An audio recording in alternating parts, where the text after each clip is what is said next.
I am cindyann, and I help successful divorced women to attract a healthy relationship where they feel deeply secure and fulfilled without the fear of making a mistake again or ending up alone. I'm Abby. I'm a busy mom, and I help high achieving single women overcome their fear of getting taken advantage of, stop pushing men away, and invite the secure and loving relationship of their own dreams.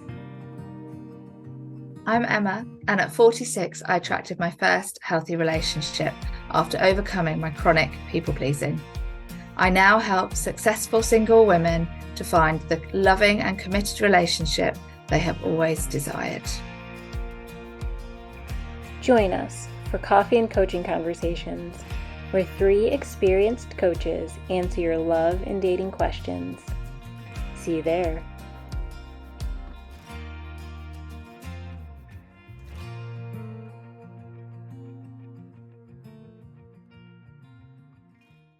So, welcome to Coffee and Coaching Conversations, Love and Dating, the podcast where love coaching and personal growth intertwine to empower you on your relationship journey.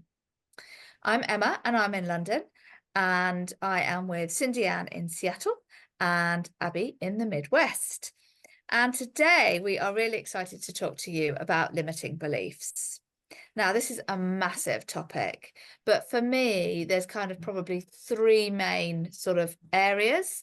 So there's limiting beliefs about ourselves. So I need to lose weight, I'm too old, those sorts of things. There's limiting beliefs about men. All men are narcissists, they only want one thing, something like that.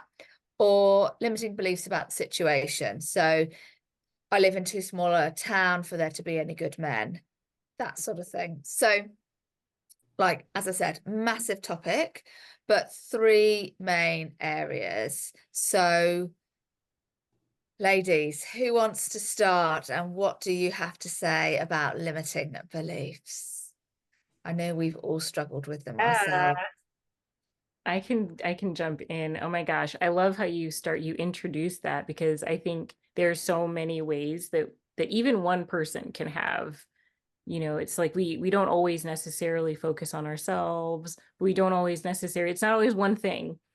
Um, so maybe I'll start with some of my own personal experience, actually. I would oftentimes, and I'm going to throw a little curveball here, I would oftentimes say things like, oh, I'm always, for some reason, I can't find anybody in my town that's got the right, I'm here in the, Midwest essentially. And I'd always say, like, it's just the mindset out here. It's just not working for me. I'm not going to be able to find somebody like me.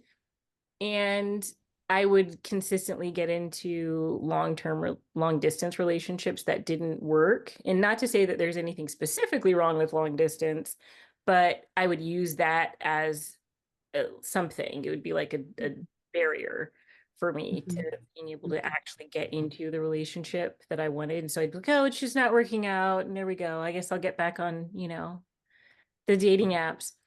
But when I really got into doing this work, I realized that actually the limiting beliefs were about myself. So I was very much fearful of letting people get too close to me because I thought that I wasn't ready for one reason or another.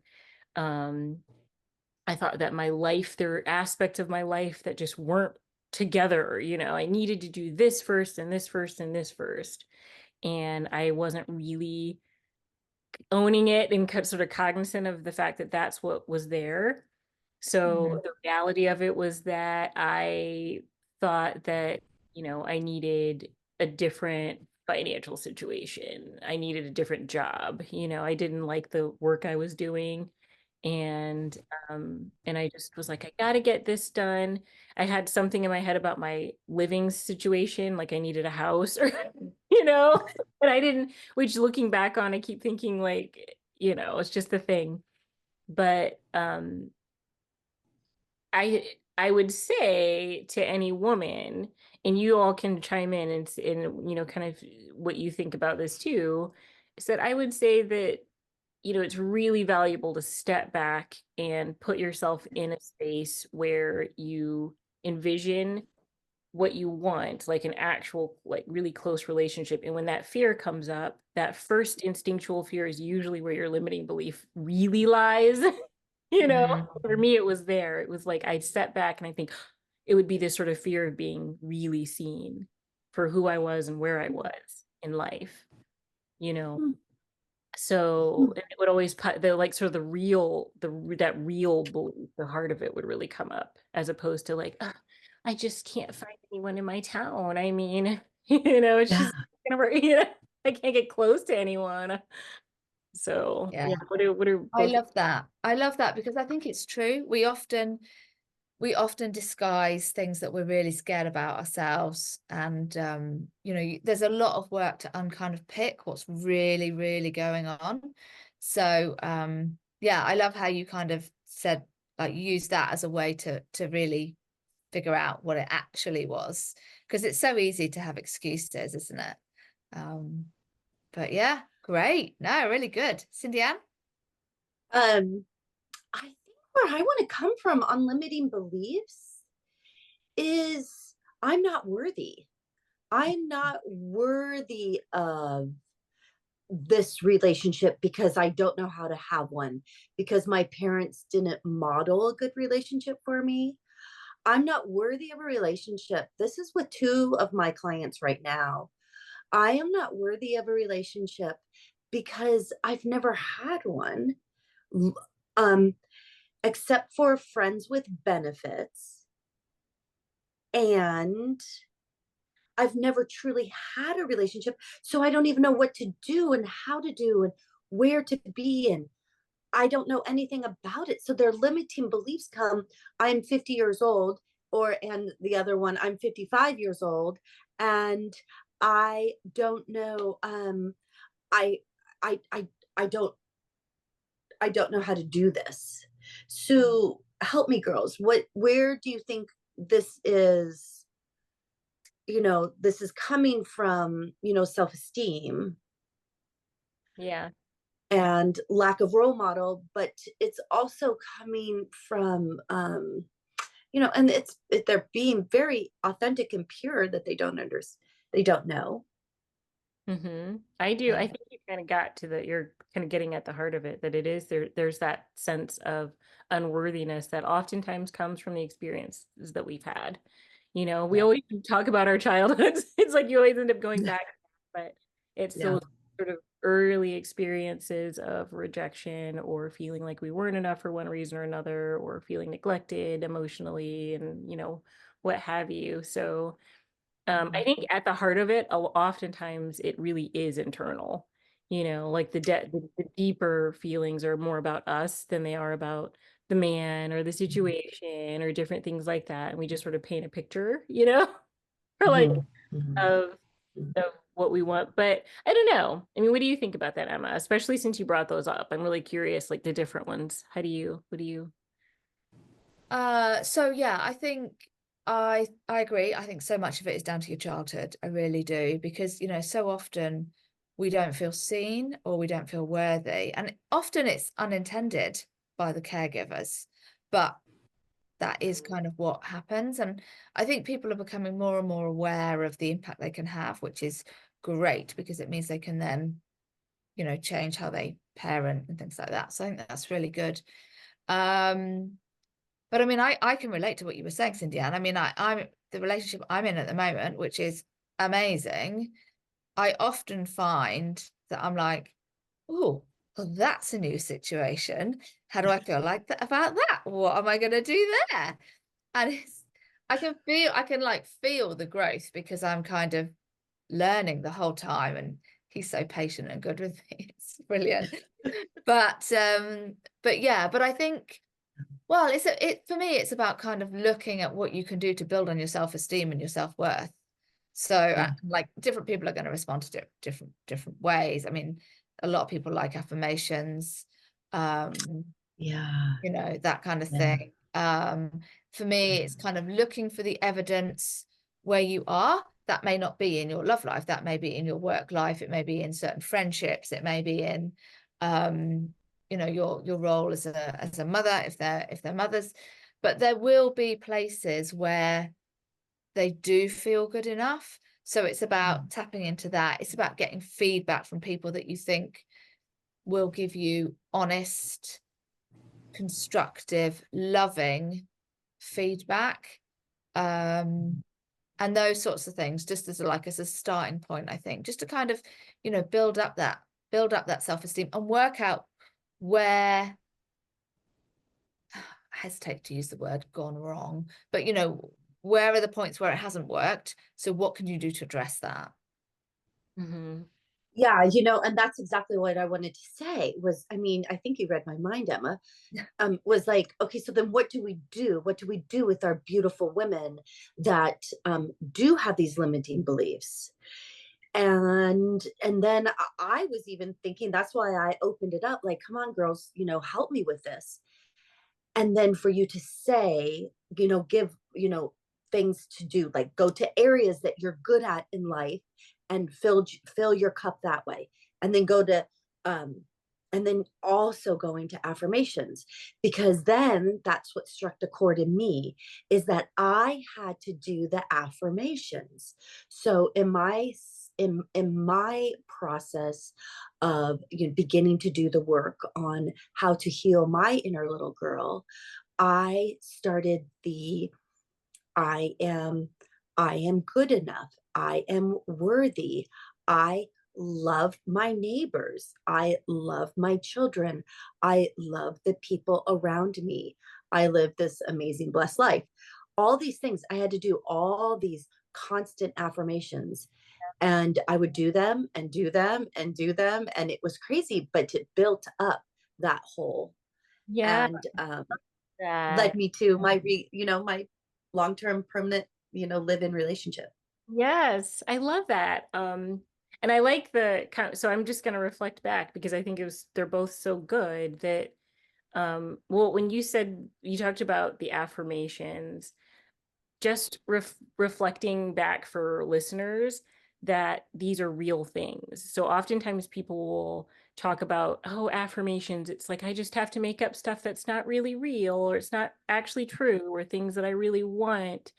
And I want to make sure that our listeners are, caught that part, that this is real. These are real things in our lives. So, because if you don't actually believe it, you don't think you can, then it doesn't really make it, it doesn't really help, Yeah, it, then you can't affirm it. right. Yeah. Affirm it. So, those times when you do feel, so say a limiting belief could be that, I'm just unlovable for some reason, things just don't work out for me, well, what about the times when you do? I remember when I first started working with a coach myself, she goes, well, do you have any pets? And I said, because I was just like, no one gets, I just can't get close to people. Nobody can get close to me. No one, and then she goes, well, your cat just climbed up into your lap all by herself, just climbed right up. You were that your cat's so drawn to being close to you and just snuggled right up on your lap, and so that's something that you can affirm, like, I'm so lovable. Even, animals are coming up to me, and that's so powerful. For me, it was. And so I want to encourage women too, when you do these affirmations, really step back and think about the ways in which you are fully loved and fully accepted, Which, we are dealing with, at least me, I am dealing with women in their 50s that have to dig really, really deep. Mhm. And they're like, well, wait, what? I don't even know of one. And, that's, we are doing this video because that we hope that you can, when you turn this video off, you can sit down and write, Yeah. I am lovable. I am a good sister. Hey. I was a good daughter to my mother. And it could be, here's a non-affirmation, but I was a horrible daughter to my father because he was horrible to me. That's not the affirmation, but that's where you're stuck. So Mhm. go to what you're not stuck on, which is you and your sister bonded because your dad was a narcissist. So I know how to be a good sister. So it's what we're trying to get at on these limiting beliefs is that, there's the hole, there's in the soul that we want you to fill with love, so Right. that then you can fill it with a loving long-term partner. Right. And you're changing your narrative. So you're changing that internal narrative. You're like, I worked with a client who, it was just person after person. She'd get online and they were a scam, or she'd get stood up. And then she described one, randomly. She was talking about her weekend, about a friend coming in from out of town who did all this wonderful stuff to prepare for their meeting. It was just some platonic friend who actually happened to be male. And he was going to go meet her. He's like, oh, I'll pick you up because this and that. And he's scheduling and getting the time, very precise and doing all these things. And I was like, you have these wonderful friendships. This guy's not even, he doesn't even like you like that. And he's doing all these wonderful things for you. That's something that you're able to receive. So this is evidence that you're an incredible person who is so loved by your friend. He's doing all these great things. You're beyond worthy. He's just doing it without you asking, without you, nothing. So Yeah. So for them to be able to have something that they can point to is so valuable. And I think it does help when you work with a coach who can sort of point it out for you, because we oftentimes don't see it in ourselves. But hopefully this video is a nice start. Does anybody, either one of you, have anything else that's coming up for you? I mean, I guess I would just say about the affirmations, as you said, Abby, they've got to be true. And you've got to be able to feel them. It's no good just saying them. You've got to actually really be able to feel it in your body, because it's only then that things will start to change internally, because you are rewiring your brain. You're building new pathways. And your mind, it will only work in your mind if you really do truly believe it. So find the evidence, as we've talked about just now, but find the evidence so that you can believe it, you can feel it, and then everything will start to shift. Okay, and I don't want to make this video too long, but the one thing that you can do is you can go to a friend or a colleague or a loved one and just say, I'm gonna kind of ask you a bizarre question here, but I'm working on a piece of my mindset. And what is one thing that you like about me?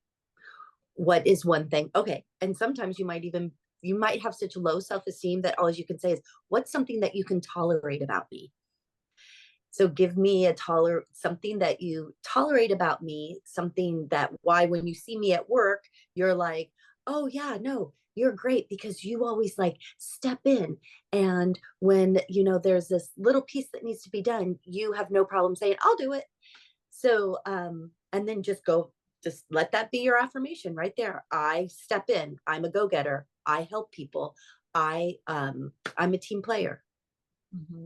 Yeah, absolutely. So wonderful ways, ladies, and whoever's listening out there, to reframe some of these limiting beliefs that we all have, so that we have all dealt with.